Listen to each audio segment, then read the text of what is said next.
Hello दोस्तों, स्वागत है आपका मेरे यूट्यूब चैनल परीक्षा प्लान में। तो कैसे हैं आप लोग?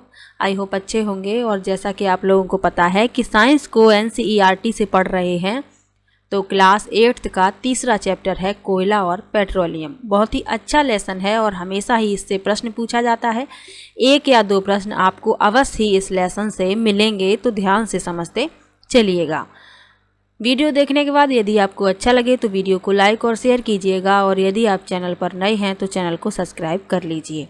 इसके अलावा साइंस के प्रीवियस ईयर के सभी क्वेश्चन मैंने सॉल्व करवा दिए हैं। ऑफलाइन वाले पेपर जनवरी 2021 तक मैंने सॉल्व करवा दिए हैं, और अब मैं ऑनलाइन वाले पेपर करा रही हूँ, तो आप लोग वो वीडियो भी देख लीजिए, आपको बहुत हेल्प मिलेगी। ऑफलाइन वाले 2 पेपर बचते हैं, उनको भी मैं जल्द ही सॉल्व करवा दूँगी। तो चलिए आज के वीडियो को शुरू करते हैं। लिखा है, हम अपनी मूलभूत आवश्यकताओं के लिए विभिन्न पदार्थों को उपयोग में लाते हैं। इनमें से कुछ प्रकृति में पाए जाते हैं और कुछ का निर्माण मानवीय प्रयासों से किया गया है। बिल्कुल किया गया है। कुछ हमें प्राकृतिक रूप से प्राप्त हो जाते हैं और कुछ मानव निर्मित हैं। यहाँ इस सूची में आपको प्राकृतिक और मानव निर्मित पदार्थ लिखने हैं। आगे लिखा है, क्या इस सूची में वायु, जल, मृदा और खनिज सम्मिलित है? क्योंकि ये सभी प्रकृति द्वारा उपलब्ध कराए जाते हैं, ये प्राकृतिक संसाधन कहलाते हैं। क्योंकि ये हमें प्रकृति से प्राप्त होते हैं, इसीलिए ये प्राकृतिक संसाधन हैं। क्या वायु, जल और मृदा मानवीय क्रियाकलापों से समाप्त हो सकते हैं? बिल्कुल हो सकते हैं। यदि इनका सावधानी से प्रयोग नहीं किया गया तो ये भी समाप्त हो सकते हैं। आगे लिखा है, क्या जल एक असीमित संसाधन है? प्रकृति में विभिन्न संसाधनों की उपलब्धता की दृष्टि से प्राकृतिक संसाधनों को व्यापक रूप से 2 वर्गों में बांटा जा सकता है। तो प्राकृतिक संसाधन को 2 वर्गों में बांटा गया है। कौन कौन से हैं? एक अक्षय प्राकृतिक संसाधन, अक्षय मतलब कि जो समाप्त नहीं होंगे, और एक समाप्त होने वाले प्राकृतिक संसाधन। तो प्राकृतिक संसाधन भी समाप्त हो सकते हैं, और कुछ उनमें ऐसे हैं जो समाप्त नहीं हो सकते हैं, जिन्हें अक्षय प्राकृतिक संसाधन कहते हैं। तो ये लिखा है, ये संसाधन प्रकृति में असीमित मात्रा में उपस्थित हैं और मानवीय क्रियाकलापों से समाप्त होने वाले नहीं हैं। उदाहरण है सूर्य का प्रकाश और वायु। ये असीमित मात्रा में हैं और ये मानवीय क्रियाकलापों से समाप्त नहीं होंगे, इसीलिए इन्हें अक्षय प्राकृतिक संसाधन कहा गया है। अक्षय का मतलब है ना समाप्त होने वाले। अब लिखा है समाप्त होने वाले प्राकृतिक संसाधन। तो कुछ संसाधन प्राकृतिक हैं, लेकिन ये ऐसे हैं कि ये मानव क्रियाकलापों से समाप्त हो सकते हैं। कौन कौन से हैं? लिखा है, प्रकृति में इन स्रोतों की मात्रा सीमित है, ये मानवीय क्रियाकलापों द्वारा समाप्त हो सकते हैं। इन संसाधनों के उदाहरण हैं वन्य जीव, खनिज, कोयला, पेट्रोलियम, प्राकृतिक गैस आदि। यानी कि इनका यदि सावधानी से प्रयोग नहीं किया गया तो ये समाप्त हो जाएंगे। आगे लिखा है, इस अध्याय में हम कोयले, पेट्रोलियम और प्राकृतिक गैसों जैसे कुछ समाप्त होने वाले प्राकृतिक संसाधनों के विषय में अध्ययन करेंगे। इनका निर्माण सजीव प्राणियों के मृत अवशेषों से होता है, अतः इन्हें जीवाश्मी ईंधन कहते हैं। यानी कि इस अध्याय में समाप्त होने वाले प्राकृतिक संसाधनों के बारे में बताया गया है। तो सबसे पहले लिखा है कोयला। तो कोयले के बारे में पढ़ लेते हैं। कोयला सभी ने देखा होगा। लिखा है, आपने कोयला देखा होगा या इसके बारे में सुना होगा। यह पत्थर जैसा कठोर और काले रंग का होता है। तो ये वो कोयला नहीं है जो लकड़ी से प्राप्त होता है, ये दूसरा कोयला होता है। लिखा है, खाना पकाने हेतु उपयोग आने वाले ईंधनों में कोयला एक है। पहले इसका उपयोग रेल इंजनों को चलाने के लिए भाप बनाने में होता था। इसका उपयोग तापीय शक्ति संयंत्रों में विद्युत उत्पादन हेतु भी किया जाता है। कोयले का उपयोग विभिन्न उद्योगों में ईंधन के रूप में भी किया जाता है। तो कोयला जो है एक जीवाश्म ईंधन है। इसका उपयोग खाना पकाने के लिए, रेल इंजनों को चलाने के लिए पहले इसका उपयोग किया जाता था। जब भाप वाले इंजन चलते थे तो उनमें कोयले का ही उपयोग किया जाता था भाप बनाने के लिए। इसके अलावा इसका उपयोग तापीय शक्ति संयंत्रों में विद्युत उत्पादन में भी किया जाता है। और विभिन्न उद्योगों में ईंधन के रूप में भी कोयले का उपयोग किया जाता है। तो ये कोयला है, आप लोग इस चित्र में देख सकते हैं। अब लिखा है कोयले की कहानी, यानी कि कोयला हमें कहाँ से प्राप्त होता है और यह कैसे बनता है, इसके बारे में लिखा हुआ है। ध्यान से समझते चलिएगा, प्रश्न आपको अवश्य ही मिलेगा। लिखा है लगभग 300 मिलियन वर्ष पूर्व पृथ्वी पर निचले जलीय क्षेत्रों में घने वन थे।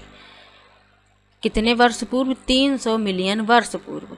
बाढ़ जैसे प्राकृतिक प्रक्रमों के कारण ये वन मृदा के नीचे दब गए, यानी कि बाढ़ आई और प्राकृतिक आपदाओं के कारण ये वन कहाँ चले गए? मृदा के नीचे। इनके ऊपर अधिक मृदा जम जाने के कारण वे संपीड़ित हो गए। जैसे जैसे वे गहरे होते गए उनका ताप भी बढ़ता गया। उच्च ताप और उच्च दाब पर पृथ्वी के भीतर मृत पेड़ पौधे धीरे धीरे कोयले में परिवर्तित हो गए। कोयले में मुख्य रूप से कार्बन होता है। मृत वनस्पति के धीमे प्रक्रम द्वारा कोयले में परिवर्तन को कार्बनीकरण कहते हैं, यानी कि जो मृत वनस्पति होती है वह धीमे धीमे कोयले में परिवर्तित हो जाती है। तो इस प्रक्रम को क्या कहते हैं? कार्बनीकरण, क्योंकि कोयला जो है, कोयले में मुख्य रूप से कार्बन ही होता है। आगे लिखा है क्योंकि यह वनस्पति के अवशेषों से बना है अतः कोयले को जीवाश्म ईंधन भी कहते हैं। क्यों कहते हैं? क्योंकि ये वनस्पति के अवशेषों से बना है। चित्र में एक कोयले की खान को दिखाया गया है। इस चित्र की बात हो रही है। ये कोयले की खान है, काफ़ी धुंधली छपी हुई है। आगे लिखा है वायु में गर्म करने पर कोयला जलता है और मुख्य रूप से कार्बन डाइऑक्साइड गैस उत्पन्न करता है। उद्योग में कोयले के प्रक्रमण द्वारा कुछ उपयोगी उत्पाद प्राप्त किए जाते हैं, जैसे कोक, कोलतार और कोयला गैस। तो कोयले के उत्पाद यदि पूछे जाएं तो आपको याद रखना है कोक, कोलतार और कोयला गैस। अब कोक और कोलतार और कोयला गैस के बारे में बताया गया है, तो चलिए पढ़ लेते हैं कि कोक क्या है। यह कोयले का उत्पाद है, लेकिन इसके बारे में थोड़ा विस्तार से लिखा हुआ है। यह कठोर, सरंध्र और काला पदार्थ है। यह कार्बन का लगभग शुद्ध रूप है। कोक का उपयोग इस्पात के औद्योगिक निर्माण और बहुत से धातुओं के निष्कर्षण में किया जाता है। तो यह कठोर है, काला है और सरंध्र है, कार्बन का शुद्ध रूप है और इसका उपयोग इस्पात के औद्योगिक निर्माण और बहुत से धातुओं के निष्कर्षण में किया जाता है। कोलतार क्या है?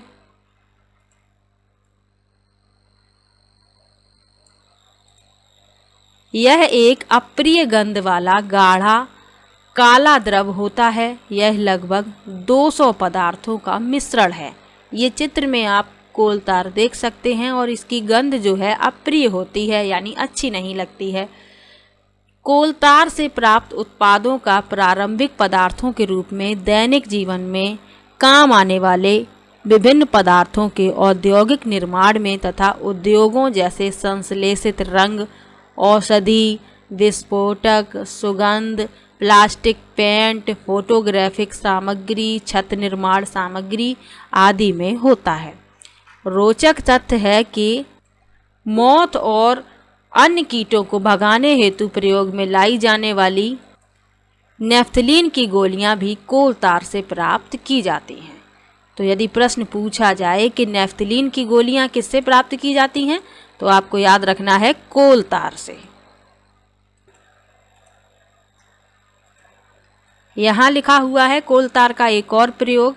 आजकल पक्की सड़कों के निर्माण में कोलतार के स्थान पर एक पेट्रोलियम उत्पाद बिटुमेन का प्रयोग किया जाता है। यानी पहले पक्की सड़कों के निर्माण में कोलतार का प्रयोग किया जाता था, लेकिन अब क्या किया जाता है? पेट्रोलियम उत्पाद बिटुमेन का प्रयोग किया जाता है। और ये प्रश्न कई बार पूछा गया है कि बिटुमेन किसका उत्पाद है, तो आपको याद रखना है पेट्रोलियम का, या कहीं नोट कर लीजिए, ये कई बार पूछा गया है। अब लिखा है कोयला गैस। तीसरा जो उत्पाद है कोयले का वह है कोयला गैस। तो लिखा है कोयले के प्रक्रमण द्वारा कोक बनाते समय कोयला गैस प्राप्त होती है। यह कोयला प्रक्रमण संयंत्रों के निकट स्थापित बहुत से उद्योगों में ईंधन के रूप में उपयोग की जाती है।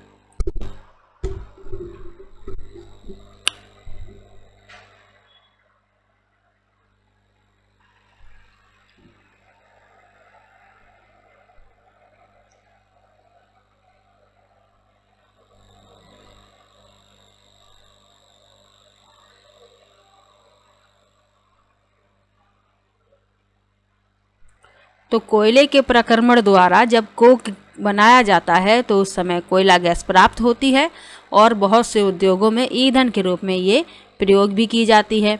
यहाँ क्या महत्वपूर्ण तथ्य है?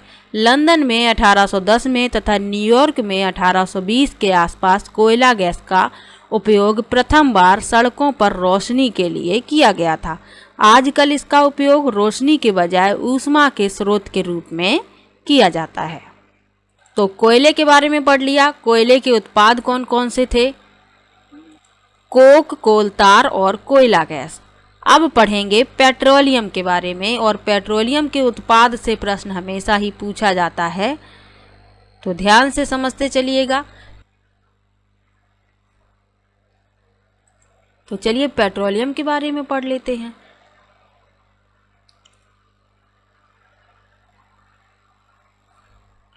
लिखा है, आप जानते हैं कि ईंधन के रूप में पेट्रोल का उपयोग हल्के स्वचालित वाहनों जैसे मोटरसाइकिल, स्कूटरों और कारों में होता है। तो जो हल्के वाहन होते हैं उनमें ईंधन के रूप में किसका प्रयोग किया जाता है? पेट्रोल का। भारी वाहनों में डीजल का उपयोग किया जाता है। तो लिखा भी है, भारी मोटर वाहनों जैसे ट्रकों और ट्रैक्टरों को चलाने के लिए डीजल काम आता है। ये ईंधन प्राकृतिक स्रोत से प्राप्त होते हैं जिसे पेट्रोलियम कहते हैं। पेट्रोलियम शब्द की उत्पत्ति पेट्रा यानी चट्टान एवं ओलियम यानी तेल से हुई है, क्योंकि ये जमीन के नीचे की चट्टानों के मध्य से निकाला जाता है। क्या आप जानते हैं कि पेट्रोलियम कैसे बनता है? तो पेट्रोलियम कैसे बनता है इसके बारे में लिखा है, पेट्रोलियम का निर्माण समुद्र में रहने वाले जीवों से हुआ है। जब ये जीव मृत हुए, इनके शरीर समुद्र के पैंदे में जाकर जम गए और फिर रेत तथा मिट्टी की तहों द्वारा ढक गए। लाखों वर्षों में वायु की अनुपस्थिति, उच्च ताप और उच्च दाब ने मृत जीवों को पेट्रोलियम और प्राकृतिक गैस में परिवर्तित कर दिया। यानी कि समुद्र में रहने वाले जो जीव थे, जब वे मर गए तो इनके शरीर समुद्र के नीचे जम गए और क्या हुआ, इन पर रेत और मिट्टी की परतें जमती गईं। लाखों वर्षों में वायु की अनुपस्थिति, उच्च ताप और दाब ने मृत जीवों को पेट्रोलियम और प्राकृतिक गैस में बदल दिया। चित्र को देखिए, इस चित्र की बात हो रही है, पेट्रोलियम तथा प्राकृतिक गैस के भंडारण, इस चित्र की बात हो रही है। लिखा है, चित्र देखिए जो पेट्रोलियम और प्राकृतिक गैस के भंडारों को दर्शाता है। आप देख सकते हैं कि पेट्रोलियम तेल और गैस की परत जल की परत के ऊपर है। ऐसा क्यों? याद करिए कि तेल और गैस जल से हल्के होते हैं और इसमें मिश्रित नहीं होते हैं, इसीलिए पेट्रोलियम तेल और गैस की परत जल की परत के ऊपर है। यहाँ आप लोग देख सकते हैं, ये तैलाशय चट्टान है, ये जल है, ये तेल की परत है, ये गैस की परत है।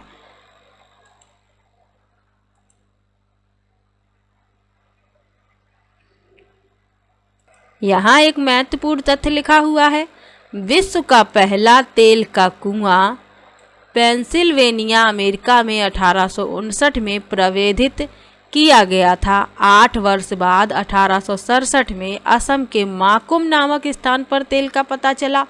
भारत में तेल असम, गुजरात और बॉम्बे हाई और गोदावरी तथा कृष्णा नदियों के बेसिन में पाया जाता है। और ये प्रश्न भी पूछा जा चुका है कि भारत में तेल जो है किस किस क्षेत्र में पाया जाता है, तो आपको याद रखना है असम, गुजरात और बॉम्बे हाई विकल्प में यही थे, तो आपको ये याद रखना है।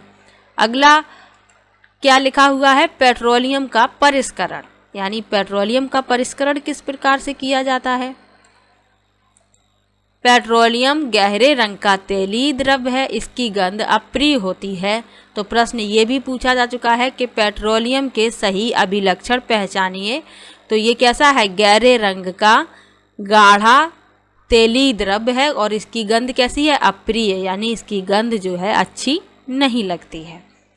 आगे लिखा है यह विभिन्न संघटकों जैसे पेट्रोलियम गैस, पेट्रोल, डीजल, स्नेहक तेल, पैराफिन मोम आदि का मिश्रण होता है। तो ये सभी आपको याद रखने हैं। पैराफिन मोम से भी प्रश्न पूछा जा चुका है कि पैराफिन मोम किसका उत्पाद है? तो पेट्रोलियम का। स्नेहक तेल, डीजल, पेट्रोलियम गैस, ये सभी क्या हैं? पेट्रोलियम के ही उत्पाद हैं।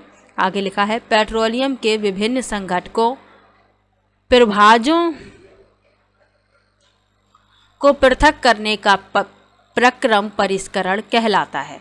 यह कार्य पेट्रोलियम परिष्करणी में संपादित किया जाता है। चित्र में आप पेट्रोलियम परिष्करणी देख सकते हैं। इस चित्र में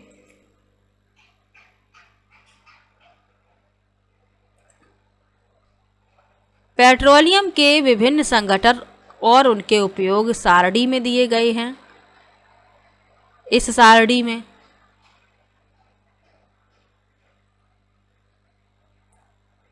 इसके पहले यहाँ पर एक महत्वपूर्ण तथ्य लिखा हुआ है, वो पढ़ लेते हैं, उसके बाद सारणी को भी पढ़ेंगे। लिखा है पेट्रोलियम और प्राकृतिक गैस से अनेक उपयोगी पदार्थ प्राप्त किए जाते हैं।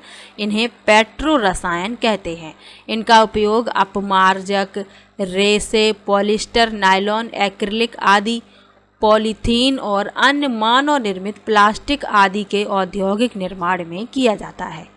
प्राकृतिक गैस से प्राप्त हाइड्रोजन गैस का उपयोग उर्वरकों यानी यूरिया के उत्पादन में हेतु किया जाता है। अपने बहुत अधिक व्यावसायिक महत्व के कारण पेट्रोलियम को काला सोना भी कहते हैं। और ये प्रश्न भी पूछा जा चुका है कि काला सोना किसे कहते हैं? तो पेट्रोलियम को काला सोना कहते हैं क्योंकि इसके बहुत ही व्यावसायिक महत्व हैं। अब सारणी को पढ़ लेते हैं। लिखा है द्रवित पेट्रोलियम गैस जिसे एलपीजी कहते हैं, इसका उपयोग क्या है? घरों और उद्योगों में ईंधन के रूप में। पेट्रोल का क्या उपयोग है? मोटर ईंधन, शुष्क धुलाई के विलायक के लिए, यानी कि जो आप ड्राई क्लीन कराते हैं कपड़ों को, तो वो पेट्रोल का ही उसमें प्रयोग किया जाता है। इसीलिए यहाँ पर लिखा है शुष्क धुलाई के विलायक के रूप में। तो ड्राई क्लीन कपड़े किए जाते हैं, उसमें भी पेट्रोल का प्रयोग किया जाता है। मिट्टी का तेल, इसका उपयोग किस में किया जाता है? स्टोव, लैंप और जेट वायुयान के ईंधन के लिए। डीजल का उपयोग भारी मोटर वाहनों और विद्युत जनरेटरों के लिए ईंधन, यानी जनरेटर जो होते हैं वह डीजल से ही चलते हैं। स्नेहक तेल, इसका उपयोग किया जाता है स्नेहन में। पैराफिन मोम, इसका उपयोग किया जाता है मरहम, मोमबत्ती, वैसलीन आदि में। और बिटुमेन, इसका प्रयोग किया जाता है पेंट एवं सड़क निर्माण में। तो पेट्रोलियम के बारे में पढ़ लिया, इसके उत्पाद भी पढ़ लिए। अब लिखा है प्राकृतिक गैस के बारे में। तो चलिए प्राकृतिक गैस के बारे में पढ़ लेते हैं। अच्छा लेसन है ये, काफ़ी प्रश्न इससे बनते हैं। लिखा है प्राकृतिक गैस एक बहुत महत्वपूर्ण जीवाश्म ईंधन है क्योंकि इसका परिवहन पाइपों द्वारा सरलतापूर्वक हो जाता है। प्राकृतिक गैस को उच्च दाब पर संपीड़ित प्राकृतिक गैस के रूप में भंडारित किया जाता है, जिसे क्या कहते हैं? सीएनजी। कुछ वाहन जो हैं सीएनजी से भी चलते हैं। तो लिखा है सीएनजी का उपयोग ऊर्जा उत्पादन हेतु किया जाता है। अब इसका उपयोग परिवहन वाहनों में ईंधन के रूप में किया जा रहा है क्योंकि यह कम प्रदूषणकारी है, यह एक स्वच्छ ईंधन है। सीएनजी का अधिक लाभ यह है कि इसे घरों और कारखानों में सीधा जलाया जा सकता है, जहां इसकी आपूर्ति पाइपों के माध्यम से की जाती है। पाइपलाइनों का ऐसा जाल बड़ौदरा यानी गुजरात, दिल्ली के कुछ भागों और अन्य स्थानों पर उपलब्ध है। प्राकृतिक गैस का उपयोग प्रारंभिक पदार्थ के रूप में बहुत से रसायनों और उर्वरकों के औद्योगिक निर्माण में किया जाता है। भारत में प्राकृतिक गैस के विशाल भंडार हैं। हमारे देश में प्राकृतिक गैस त्रिपुरा, राजस्थान, महाराष्ट्र और कृष्णा गोदावरी डेल्टा में पाई जाती है। तो आपको ये क्षेत्र याद रखने हैं। अब बूझो क्या कह रहा है, बूझो कुछ प्रश्न कर रहा है। लिखा है क्या प्रयोगशाला में मृत जीवों से कोयला, पेट्रोलियम और प्राकृतिक गैस बनाई जा सकती है? तो पहेली क्या कह रही है? पहेली उसका जवाब देती है नहीं, इसका बनना एक बहुत धीमा प्रक्रम है और इसके बनने की परिस्थितियां प्रयोगशाला में उत्पन्न नहीं की जा सकती हैं।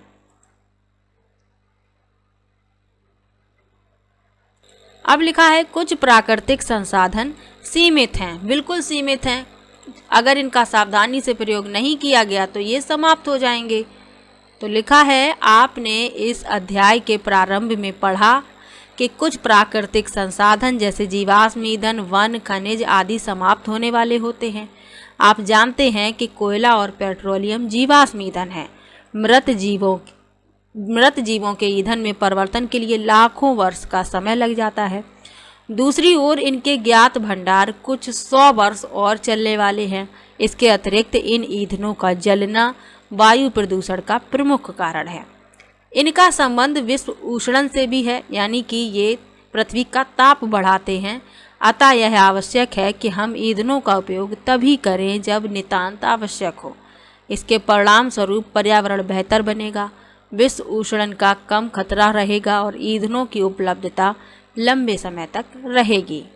भारत में पेट्रोलियम संरक्षण अनुसंधान संघ लोगों को सलाह देती है कि गाड़ी चलाते समय किस प्रकार पेट्रोल डीजल बचाएं। तो किस प्रकार से बचा सकते हैं? जहां तक संभव हो गाड़ी समान और मध्यम गति से चलाएं। यातायात लाइटों अथवा जहां आपको प्रतीक्षा करनी हो गाड़ी का इंजन बंद कर दीजिए। टायरों का दाब सही रखिए और गाड़ी का नियमित रखरखाव सुनिश्चित कीजिए। तो इससे पेट्रोल और डीजल को बचाया जा सकता है। तो आज का लेसन अच्छा था, इससे प्रश्न बनते हैं।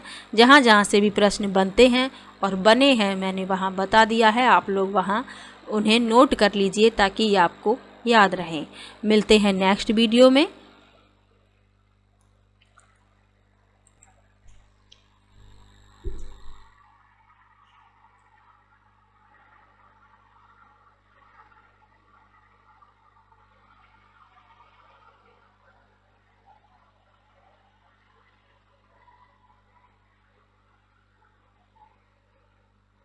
तो वीडियो कैसा लगा कमेंट बॉक्स में ज़रूर बताइएगा। वीडियो को लाइक कीजिए, शेयर कीजिए और चैनल को सब्सक्राइब कर लीजिए। मिलते हैं नेक्स्ट वीडियो में, तब तक के लिए बाय बाय।